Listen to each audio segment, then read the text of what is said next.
vous voulez que la main de Dieu demeure constamment avec vous et que dans tout ce que vous fassiez où que vous soyez, Dieu soit avec vous, il faut faire ce que Dieu dit dans ce passage. Il faut appliquer la parole de Dieu telle qu'elle est stipulée dans ce passage. Le gage de votre réussite, c'est que Dieu soit avec vous. Si Dieu n'est pas avec vous, même si vous êtes compétent, vous n'allez pas y arriver. Quelle est la base de tout? Que Dieu soit avec vous. Et si Dieu dit dans ce passage que voici mon serviteur que je soutiendrai, ça veut dire que Dieu ne soutient pas systématiquement tout le monde. La capacité à soutenir est disponible. Beaucoup sont trop conscients d'un diable qui détruit au lieu d'un Dieu qui bénit et d'un Dieu qui construit. La Bible dit, le bonheur et la grâce m'accompagneront tous les jours de ma vie. Ça signifie simplement qu'à chaque jour, Dieu dispose une grâce pour produire un résultat donné. Donc il est mieux d'avoir la conscience de la grâce d'un Dieu qui bénit plutôt d'avoir la conscience de la présence d'un démon qui cherche à vous anéantir. La Bible dit, voici le jour que l'Éternel a fait. Il soit pour nous un sujet d'allégresse. Ça veut dire que chaque jour, Dieu veut que nous soyons heureux. Je préfère avoir cette conscience-là que de penser à combien le diable cherche à me détruire. En tous les cas, vous attirez ce à quoi vous pensez le plus. Je préfère penser à un Dieu qui cherche à me bénir, qui fera l'impossible pour me bénir, qui t'a fait sortir l'eau du rocher. Donc ça veut dire quoi? Constamment, il me faut faire des bilans de santé spirituelle. Parce qu'il y a des mots qui sont en moi que je n'arrive pas à discerner.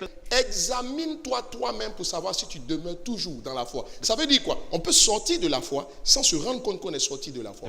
David dit quoi? Dans le psaume 26, au verset 2. Sonde-moi, ô Dieu, et connais mon cœur. Éprouve-moi et connais mes pensées. Personne ne peut vous éprouver au mieux que Dieu lui-même. Par le truchement de son esprit. Peut passer au creuset mes reins et mon cœur. Le creuset ici, c'est comme un scanner spirituel. Le rein symbolise dans la parole de Dieu la partie la plus profonde et la plus cachée. Des choses que toi tu ne vois pas et que souvent personne d'autre ne peut voir. Mais comment le découvrir si tu n'es pas parti devant Dieu pour dire Seigneur, où j'en suis avec toi? Qu'est-ce que tu penses de ma vie? Qu'est-ce que tu penses de ma façon de marcher avec toi? Tout ceci dans le jeûne. Sans rien demander, si ce n'est pour l'adorer et l'interroger sur ce qu'il pense de vous. Je suis simplement en train de parler du fait de payer le prix du jeûne et de la prière pour examiner votre vie pour savoir si elle est agréable au Seigneur. Deuxième niveau de sacrifice par rapport à Isaïe chapitre 42. Il dit ceci, il annoncera la justice aux nations. Annoncer la justice aux nations, ça signifie tout simplement prêcher l'évangile, annoncer Jésus, parler de Jésus autour de vous. Tu aimes Jésus et tu comprends qu'il est question d'attirer davantage sa grâce sur ta vie. Paye le prix de la honte et de la gêne. De sorte qu'en descendant du travail, à la gare où tu prends ton de relais, avant de monter dans ton tu peux parler de Jésus. Jésus a voulu que c'est le jour de la Pentecôte où il y avait un rassemblement de tous les Juifs qui étaient remontés à Jérusalem. C'est ce jour-là qu'il a choisi de faire descendre le Saint-Esprit. Et pourquoi est-ce qu'il a voulu manifester la descente du Saint-Esprit à un jour où il y avait un fort rassemblement? Pourquoi a-t-il voulu que les disciples parlent en langue, en d'autres langues, quand toute la foule était réunie? Il nous donnait simplement un secret. Lorsqu'on voulait annoncer l'évangile, allez là où il y a de forts rassemblements. Tu sais quoi? Tu as le temps. Tu sais ce qui te manque? La volonté et la décision. D'accord pour l'évangélisation collective, mais le temps est venu pour l'évangélisation individuelle. Troisième point. Quand il dit, il annoncera la justice aux nations, le passage aussi signifie, il révélera le droit aux nations. Je vous pose la question, est-ce qu'on annonce l'évangile à quelqu'un qui a dit à Jésus? On annonce Jésus aux gens qui ne connaissent pas Jésus. Donc il faut comprendre ici que le mot nation signifie aussi les gens qui ne connaissent pas le Seigneur. Ce passage est en train de, il révélera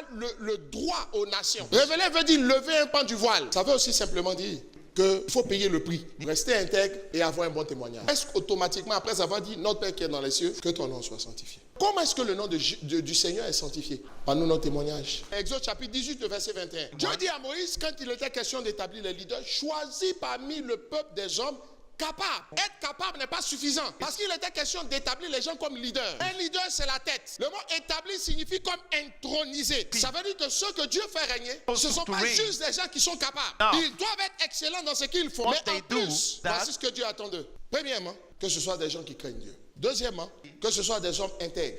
Des hommes honnêtes et droits. Troisièmement, que ce soit des gens qui sont ennemis de la cupidité. Dieu ne sera pas avec vous si par votre comportement vous salissez son nom. Ézéchiel chapitre 14. Fils d'homme, lorsqu'un pays pécherait contre moi en se livrant à l'infidélité et que j'étendrais ma main sur lui, si je brisais pour lui le bâton du pain, si je lui envoyais la famine, si j'en exterminais les hommes et les bêtes, et qu'il eut au milieu de lui ces trois hommes, Noé, Daniel et Job, il sauverait pas l'âme des autres, leur âme par leur justice.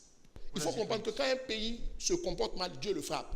Mais Dieu dit, même si je frappais tout le monde, mais s'il y a ces trois gars, Noé, Daniel et Job, quel est le point commun de chacun d'eux? Noé a vécu au milieu d'une génération qui rejetait Dieu. Daniel a vécu au milieu d'une génération qui rejetait Dieu chez Nebuchadnezzar. Job a vécu, on dit, il était l'homme le plus intègre. Il était le seul qui vivait au milieu des gens qui faisaient n'importe quoi. Dieu dit, si j'ai des hommes de cette trempe-là, eux seuls je les garde. Ça veut dire quoi? Lorsque le jugement de Dieu sera exercé dans un endroit donné, ce qui va sauver un homme, ce n'est pas sa prière, c'est son attitude vis-à-vis de Dieu. C'est la manière dont il a représenté Dieu. Il est resté ferme sur les valeurs divines au milieu d'une génération pécheresse. Paye le prix de l'intégrité. Paye le prix de la crainte de Dieu.